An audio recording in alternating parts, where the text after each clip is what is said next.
Hi మా, ఎలా ఉన్నారు? ఈరోజు కూడా ఒక కామెంట్ చదువుదామ్మా.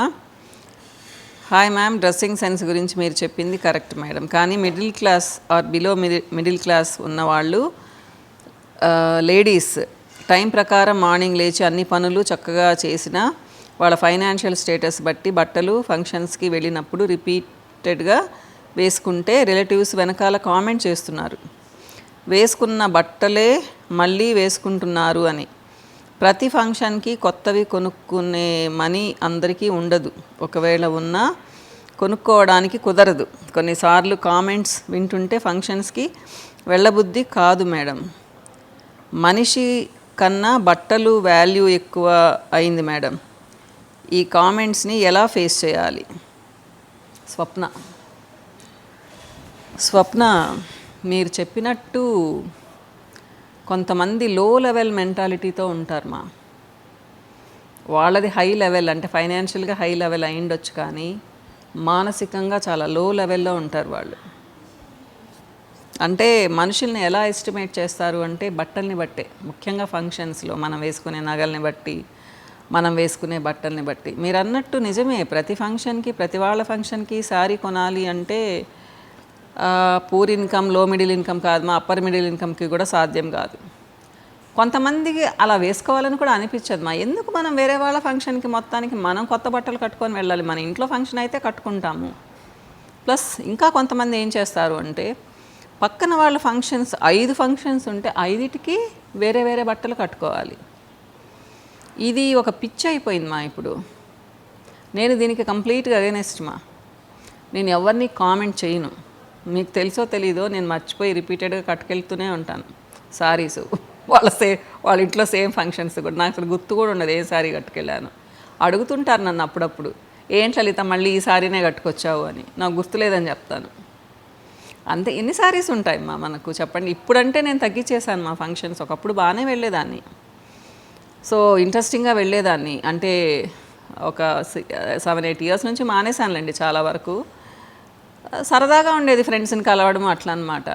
అని చాలా రిపీట్ చేసేదాన్ని మా. నేనేం ఫీల్ అయ్యేదాన్ని కదా అడిగితే కూడా. దానిది ఏముందమ్మా, మనం ప్రతి ఫంక్షన్కి కొత్త బట్టలు కట్టుకునే స్తోమత మనకు లేకపోవచ్చు. ఎందుకు పక్కన వాళ్ళని చూసి మనం చేతులు కాల్చుకోవాలి? మనకున్నంతలో వెళ్ళొచ్చు. చెప్పాను కదా, ఒక టైంలో, ఒక పీరియడ్లో నాకు అసలు నా టైం అసలు బాగాలేదు. టైం బాగాలేదని చెప్పను, మా ఫైనాన్షియల్ స్టేటస్ చాలా బ్యాడ్గా ఉండింది.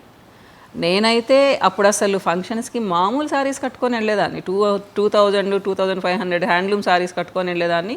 ఇలా ఒక నల్ల పూసల దండ వేసుకొని ఒక గాజు వేసుకొని వెళ్ళేదాన్ని. ఇంకా ఒక ఫంక్షన్కి అయితే నా దగ్గర గాజు కూడా లేదు. అది ఎక్కడో పెట్టాను, కనిపించలేదు, గమ్మునే వెళ్ళాను ఏదో పిచ్చిది వేసుకొని. నేనేం ఫీల్ అవ్వనమ్మా అస్సలు. ఒకవేళ అలాంటి క్రౌడ్లోకి వెళ్ళినప్పుడు మనల్ని కామెంట్ చేశారనుకోండి రిపీటెడ్గా, ఒక ఫంక్షన్లో ఎవరో ఒక అమ్మ కామెంట్ చేసింది, ఓకే వదిలేయచ్చు దాన్ని.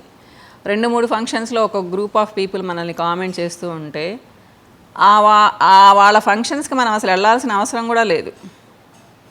అంటే బట్టలు కట్టుకుంటేనే, మంచి బట్టలు కట్టుకుంటేనే ఫంక్షన్స్కి వెళ్ళాలా? ఫంక్షన్స్కి వెళ్ళేది ఎందుకుమా? మనం అందరితో ముచ్చటగా కనిపించడానికి, చూడడానికి, వాళ్ళతో మాట్లాడడానికి. పెళ్ళిళ్ళు అంటే ఎప్పటి నుంచో రాని వాళ్ళు కూడా వస్తూ ఉంటారు. అలా కళ్ళకు కూడా సంతోషంగా ఉంటుంది, దానికోసం వెళ్తాం. అంతేకాని మన బట్టలు, మన నగలు, మన ఆర్భాటాలు చూపించుకోవడానికి కాదు. ఇలా కొంతమంది వస్తూ ఉంటారు, వాళ్ళకి దూరంగా ఉంటే మంచిది. లేదు మీకు అసలు నిజంగానే ఆ ఫంక్షన్కి నాకు వెళ్ళాలనిపించలేదు అంటే, వెళ్ళాలనిపించడం లేదంటే వెళ్ళకండి. ఇప్పుడు ఏం పోయింది చెప్పండి? ఎన్నో పెళ్ళిళ్ళు అవుతూ ఉంటాయి. మన సొంత వాళ్ళ పెళ్ళిళ్ళు అయినా కానీ మనల్ని ఎవరైనా బ్యాడ్గా కామెంట్ చేస్తే ఆ ఇంట్లో వాళ్ళు వెళ్ళాల్సిన అవసరం లేదు. అంటే నేనే చెప్తాను సంబంధాలు కలుపుకోవాలి, బాగుండాలి అని చెప్పేసి. మరీ ఇంత సంకుచిత మనస్తత్వంతో ఉండే వాళ్ళ పెళ్ళిళ్ళకి కానీ, ఫంక్షన్స్కి కానీ, అంటే చీరల్ని బట్టే రెస్పెక్ట్ ఇస్తారు అనే వాళ్ళ దగ్గరికి మనం వెళ్ళాల్సిన అవసరం లేదు. మన స్తోమతకు తగ్గట్టు బట్టలు కొనుక్కోవాలి మా, అంతే. మనకు మించి కొనుక్కోకూడదు అంతే మా. అట్లనే ఉండండి, మీరు ఫీల్ అవ్వడంలో తప్పు లేదు.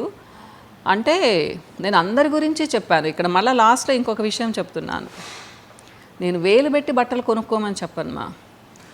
ఒక ఇంటర్వ్యూకి అటెండ్ అవుతున్నారు, కొంచెం ప్లెజెంట్గా కనిపించేవి మీరు 500లో కొనుక్కోండి, లేదా 300లో కొనుక్కోండి, లేదా 1000 రూపాయల్లో కొనుక్కోండి మీ స్తోమతను బట్టి. నేను అంతేగాని ₹1,00,000 పెట్టి కొనుక్కోమని చెప్పడం లేదు. నీట్గా డ్రెస్అప్ అవ్వండి అని చెప్తున్నాను. అది అమౌంట్తో రాదుమా, అంటే డబ్బులతో రాదు, అది మన సెలెక్షన్ని బట్టి ఉంటుంది. లేదా ఒక 4-5 మంచివి పెట్టుకోండి, వెళ్ళినప్పుడు అవే వేసుకొని వెళ్ళండి. ఏ ఇంటర్వ్యూకి వెళ్ళినా కానీ, ఎక్కడికి వెళ్ళినా కానీ, గెట్ టుగెదర్స్కి అంతా ఇది చెప్పాను నేను. సో అది మరి తప్పుగా వెళ్ళిందేమో మరి.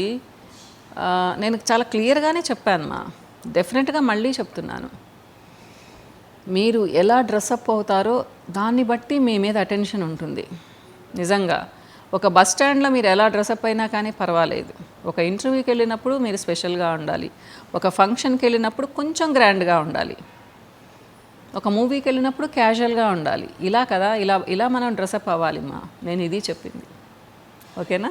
ఇంకో వీడియోలో మళ్ళీ కలుస్తాను మా. బాయ్.